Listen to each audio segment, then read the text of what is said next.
रतलाम से 30 किलोमीटर दूर सातरूंडा की पहाड़ियों पर स्थित पांडवकालीन अति प्राचीन कंवलका माता मंदिर पर भक्तों का सैलाब उमड़ रहा है।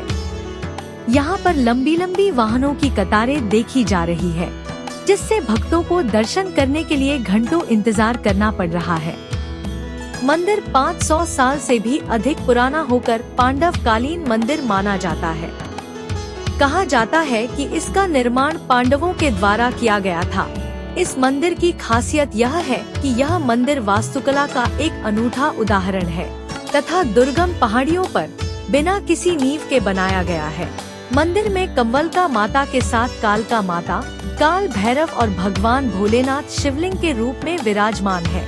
माताजी के दर्शन के लिए भक्तों को 300 सीढ़ियां चढ़कर मंदिर तक पहुंचना पड़ता है। हालांकि अब वहां पर कुछ निर्माण कार्य कर वाहन आदि ले जाने की सुविधा भी उपलब्ध हो गई है, परंतु भक्त अभी भी सीढ़ियों के द्वारा ही मंदिर पर जाना पसंद करते हैं। मंदिर का इतिहास तो बहुत पुराना है, लगभग पांडवकालीन है। 5000 वर्षों से भी ज्यादा पुराना मंदिर है।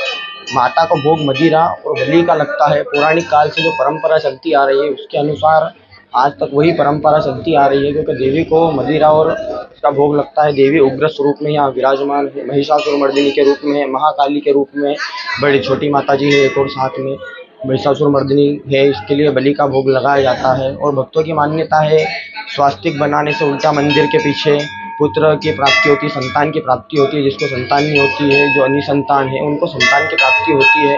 माँ सबसे पहले भक्तों की मनोकामना आते ही सुनती है।